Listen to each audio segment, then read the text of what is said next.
Hello, BookTube. Sorry about that. The camera fell, and then it fell a second time, and then it fell a third time, and the third time it not only shut off, but it depowered, which is supposed to take me holding a button to do, but welcome to me and technology.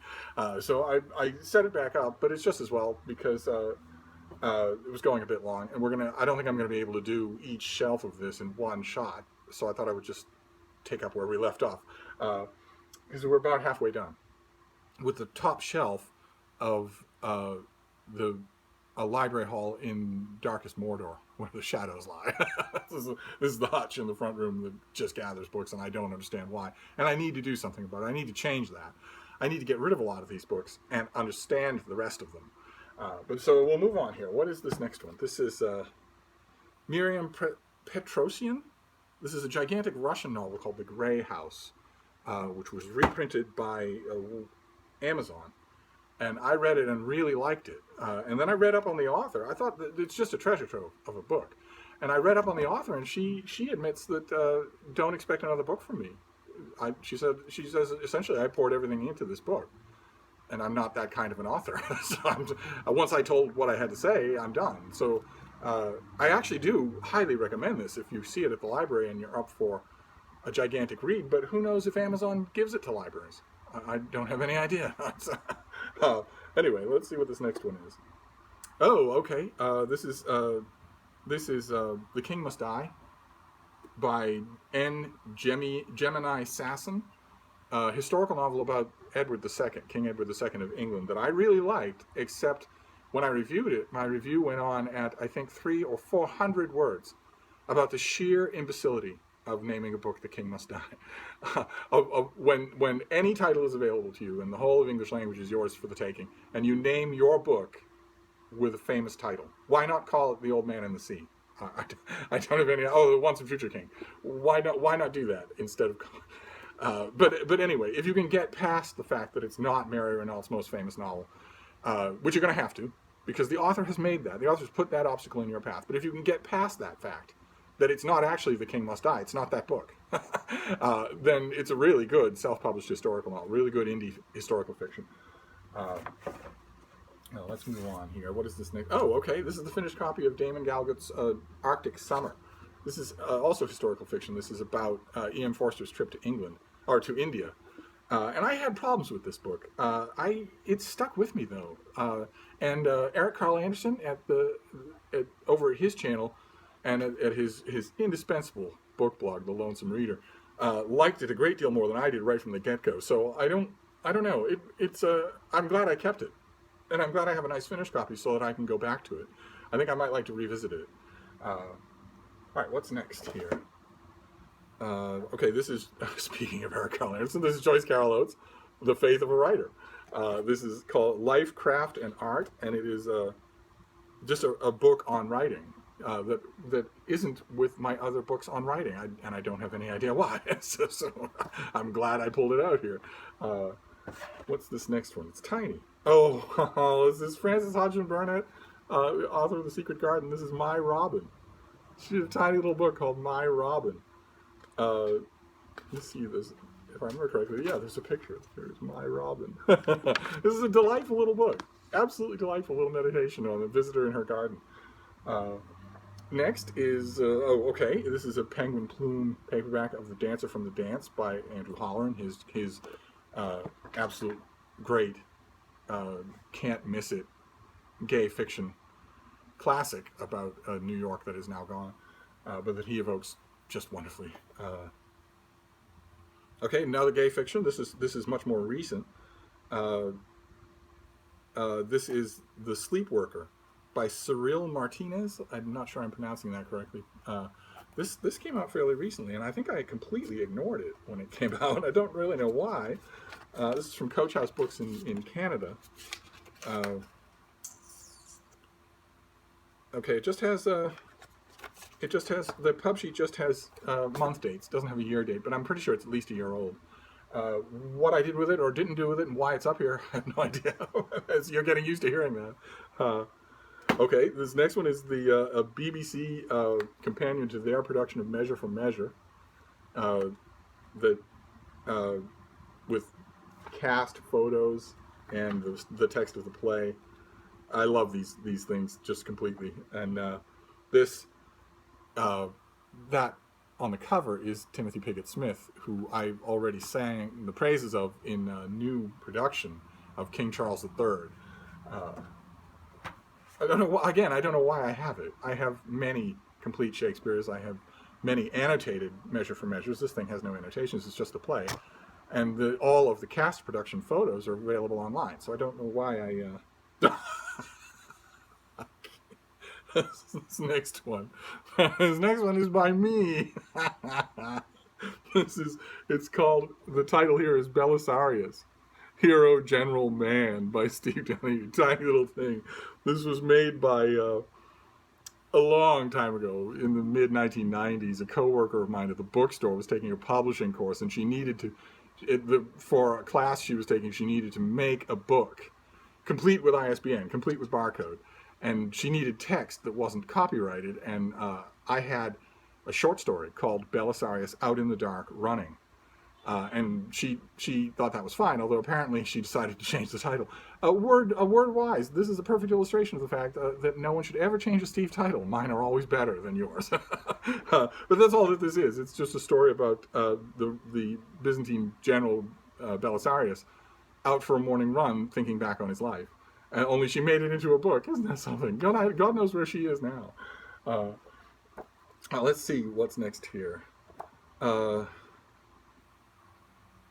Okay, this is... Okay, this is... do you know what this is? This is called Bull and Other Stories by Kathy Anderson. It has no blurb on the back, no date, and I have no idea what it is. So this will be a good thing. In the end, this Mordor library tour will be a good thing. What's next here? Oh, great. Okay, this is Francis Hunter's fantastic Lewis and Clark novel, The Fairest Portion of the Globe. I know it has a bit of a boring cover and a little bit of a verbose title, but you cannot go wrong with this book. Oh, the writing inside it is electric. Just electric. Doesn't read like self-published historical fiction at all. It's just fantastic. Cannot recommend it high enough. I'll try to remember to annotate all these things down below. And what have we here? Oh, all right. This is a werewolf novel, a werewolf steampunk novel called Dead Iron by Devin Monk. Very, very good book. What it's doing here when the science fiction fantasy bookcase is over there, no idea. Next we have... Oh, great! This is Diane Highbridge's novel, a much younger man, about a woman who's not old. She's not old. She's in her late 30s, early 40s, and she has always known the son of her best friend. But as he becomes a teenager, as he grows first into adulthood, she falls in love with him, and it's incredibly sensitively done. What would happen, not just between the two of them, but among their friends? What do you do if in addition to liking the kid, you're in love with him? If you see it at a used bookstore or yard sale or whatever, grab it, because I recommend it very highly. It's very well done. Let's see here. Okay, the next one is Jean Echeno's 1914 little novella. No idea why it's here. Okay. This one is more gay fiction. This is Matthew Redeman, the author of Boy Culture, and this is his book Blind Items, in which an ordinary young man falls in love with a TV star,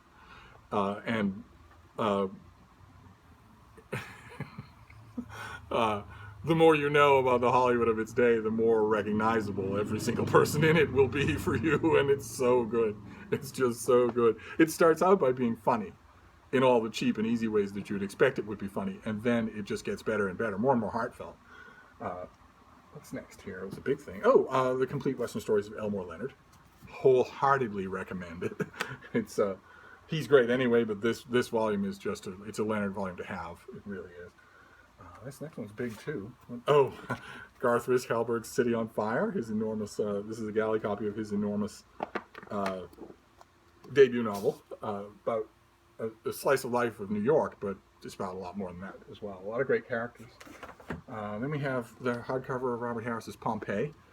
Pompeii it's a straightforward Pompeii novel, a story of people living out their lives in the shadow of what you know is coming. You know what the last 30 pages of the book are going to be.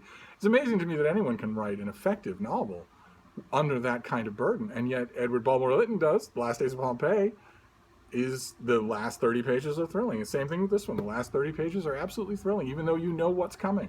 And unlike all other Pompeii novels, the main character in this is a hydrologist. He's the guy in charge of the aqueducts in Naples that have suddenly started malfunctioning. They've started ceasing to carry water, and it's because the mountain is shifting and acting up and getting ready to create a cataclysm. But nobody knows that, including him. It's just, unlike other Pompeii novels, he actually has as much insider knowledge as you could possibly have given the science of the day. He knows that something is happening and that it doesn't have anything to do with the gods. And it's really, really good.